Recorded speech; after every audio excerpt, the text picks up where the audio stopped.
Hello guys, स्वागत है आपका सिटीजन जी चैनल पर। और 100 सीरीज में आज आप देखने वाले हो उसका 5th पार्ट। ये मूवी आई थी 2008 में, यानी कि 4th पार्ट के 1 साल बाद। इसे डायरेक्ट किया है डेविड हैकल ने। यहाँ पर डैरन लिन बोसमैन ने भी इस सीरीज को छोड़ दिया था, लेकिन वो इसे हैंड ओवर करके गए थे डेविड हैकल को, जो कि पिछली 3 फिल्मों के प्रोडक्शन डिजाइनर और पिछली 2 फिल्मों के सेकंड यूनिट डायरेक्टर थे। तब इस फ्रेंचाइज की सभी मूवीज की फील एक जैसी है, क्योंकि इसे एक ही टीम आगे बढ़ा रही थी। इसके राइटर हैं पैट्रिक मेल्टन और मार्कस डंस्टन, जिन्होंने स्वॉफोर्ड लिखी थी। तो ऐसी और इंटरेस्टिंग वीडियोस देखते रहने के लिए चैनल को सब्सक्राइब करके बेल नोटिफिकेशन जरूर से ऑन कर लो, ताकि मुझे वीडियो बनाने की मोटिवेशन मिलती रहे और आपको वीडियोस की नोटिफिकेशन। इस मूवी में हम हॉफमैन के बारे में जानेंगे, वो जिक्सॉ का साथी कैसे बना और क्यों बना। वीडियो के एंड में हम सब कुछ डिस्कस करेंगे और मैं आपको कुछ इंटरेस्टिंग फैक्ट्स तो बताऊंगा ही। तो अब ज़्यादा देर ना करते हुए जल्दी से स्टोरी स्टार्ट करते हैं।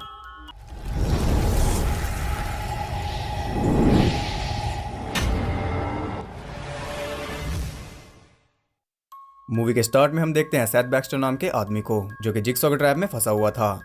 वो एक मर्डरर है, लेकिन किसी टेक्निकलिटी की वजह से उसे सिर्फ 5 साल की सजा हुई थी।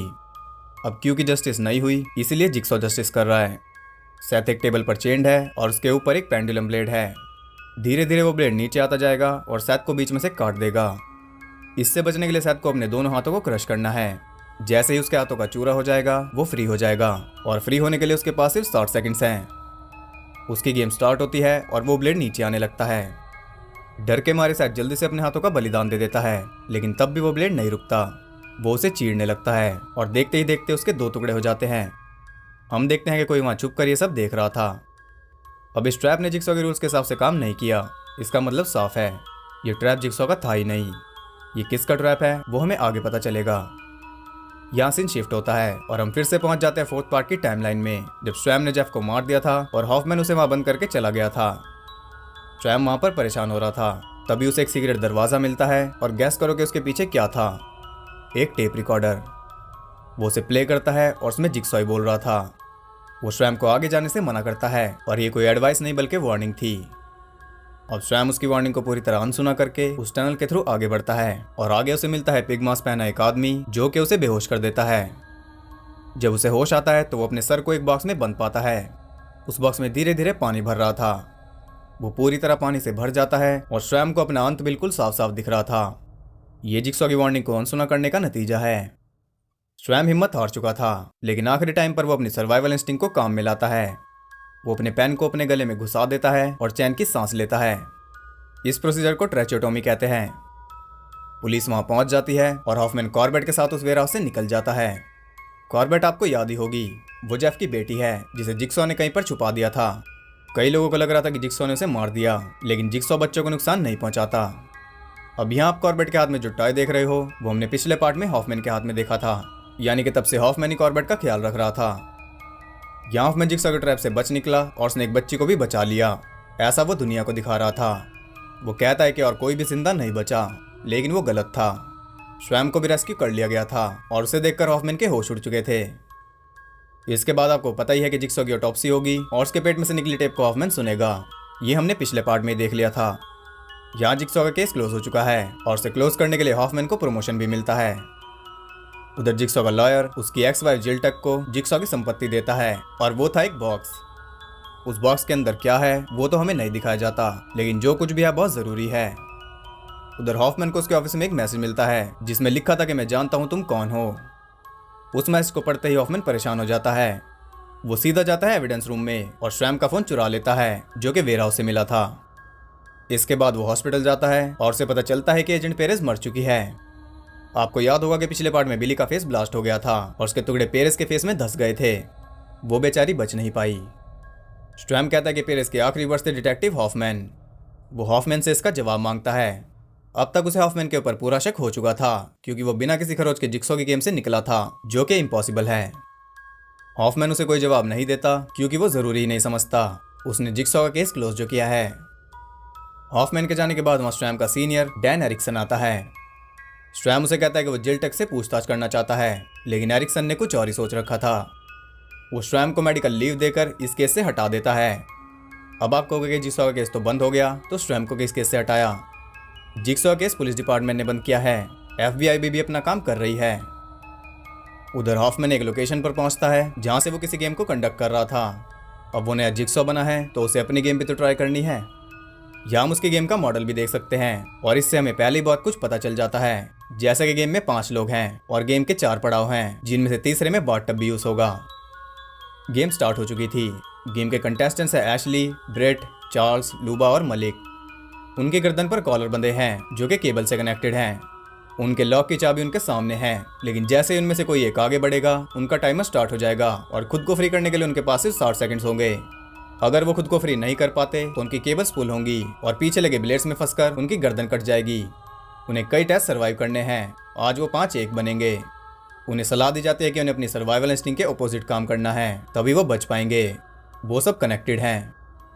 अब इस गेम से बचने के लिए वो वहाँ बैठे भी तो रह सकते हैं, क्योंकि अगर कोई आगे नहीं बढ़ेगा तो वो टाइमर भी स्टार्ट नहीं होगा, है ना। लेकिन इसमें एक प्रॉब्लम है, वहाँ पर एक टाइम बॉम्ब भी है। अगर उसका टाइम पूरा होने से पहले वो उस रूम से नहीं निकले तो वैसे भी सब मारे जाएंगे। ये सब देखकर मलिक पैनिक कर जाता है और वो सीधा अपनी चाबी की तरफ भागता है। अब यहाँ ये ताकत का खेल बन गया और ताकत सबसे ज्यादा चार्ल्स में ही थी। वो अपनी चाबी ले लेता है। उसके बाद वो सब भी एक एक करके अपनी चाबी ले लेते हैं और टाइम पूरा होने से पहले फ्री हो जाते हैं। लेकिन मलिक की बेवकूफ़ी की वजह से एशली फ्री नहीं हो पाती और वो मारी जाती है। नेक्स्ट रूम का दरवाजा खुल जाता है और वो सब आगे बढ़ जाते हैं।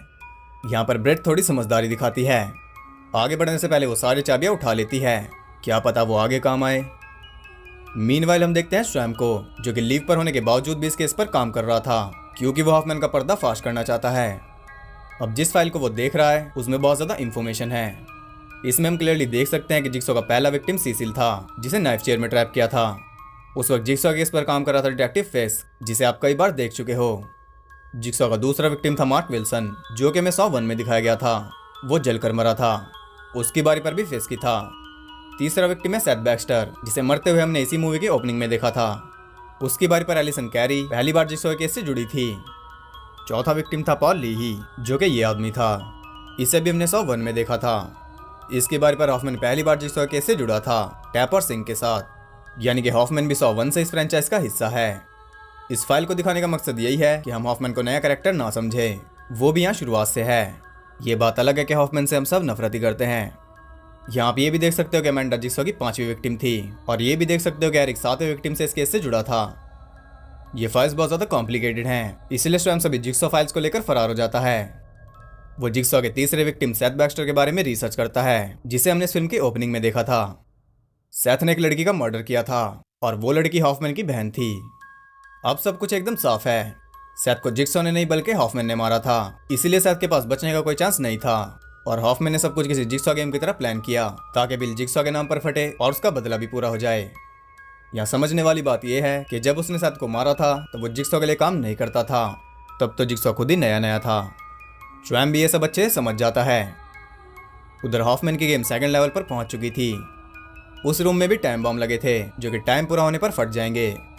उनसे बचने के लिए वहां पर 4 चेंबर्स थे, जिनकी चाबी उनके ऊपर लटक रही जार्स में थी। लेकिन दिक्कत यह है कि चाबी सिर्फ 3 चेंबर्स की है। टाइम पूरा होने से पहले उन्हें चाबी ढूंढकर उन चेंबर्स में जाना है। अब यहाँ भी चार्ली ही अपनी ताकत दिखाता है।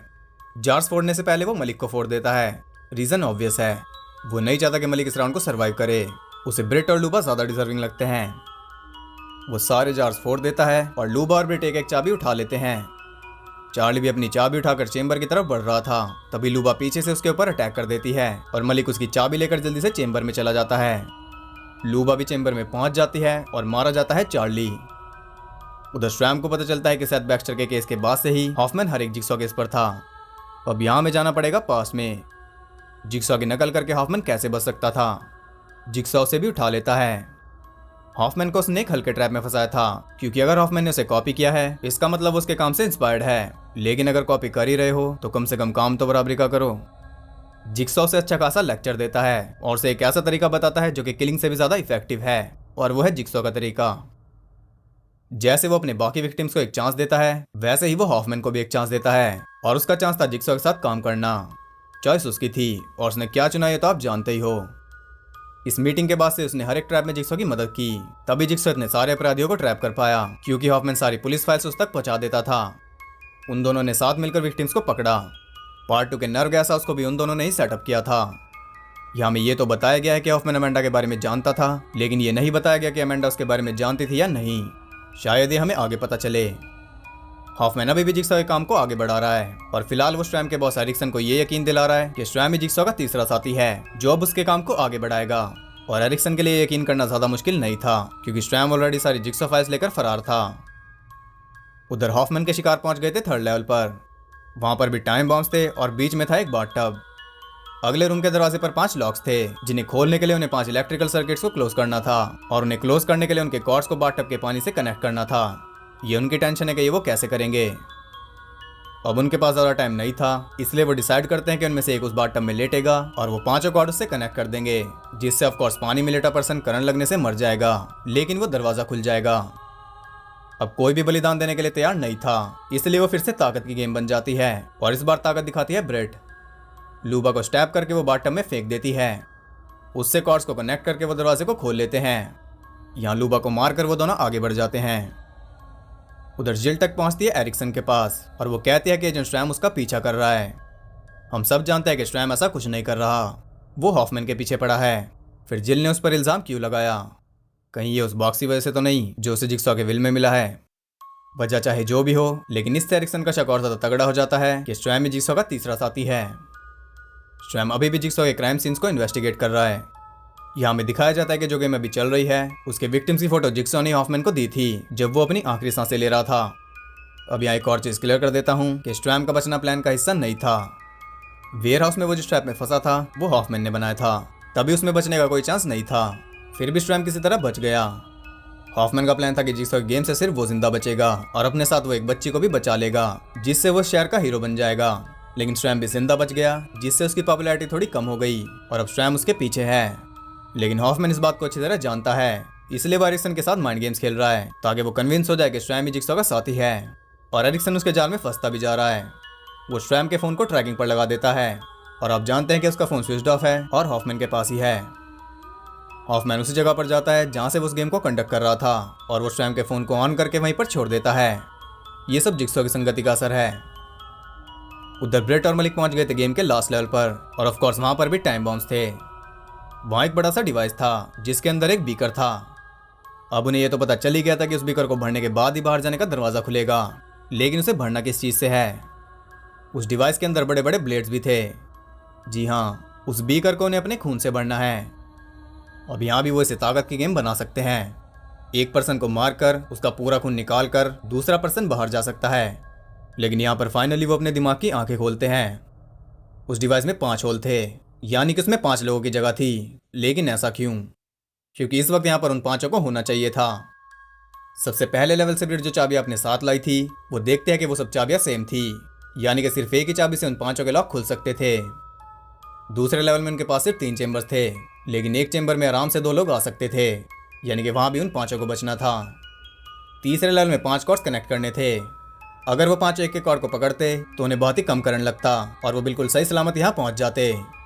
यहाँ वो सब अपना एक एक हाथ कट करके खून निकालते और वो बीकर भर जाता। 5 आराम से फ्री हो जाते।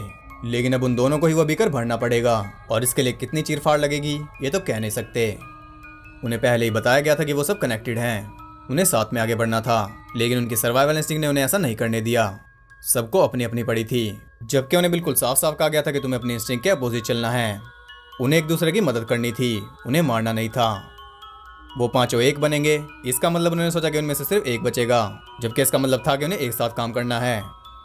वो सब कनेक्टेड हैं, इसका सिर्फ एक ही मतलब नहीं था, वो सब एक क्राइम में भी कनेक्टेड थे। उन सब की वजह से 8 लोग एक बिल्डिंग में जिंदा जल गए थे। अब इसमें हम ज़्यादा डीप नहीं जाएंगे क्योंकि उसकी ज़रूरत नहीं है।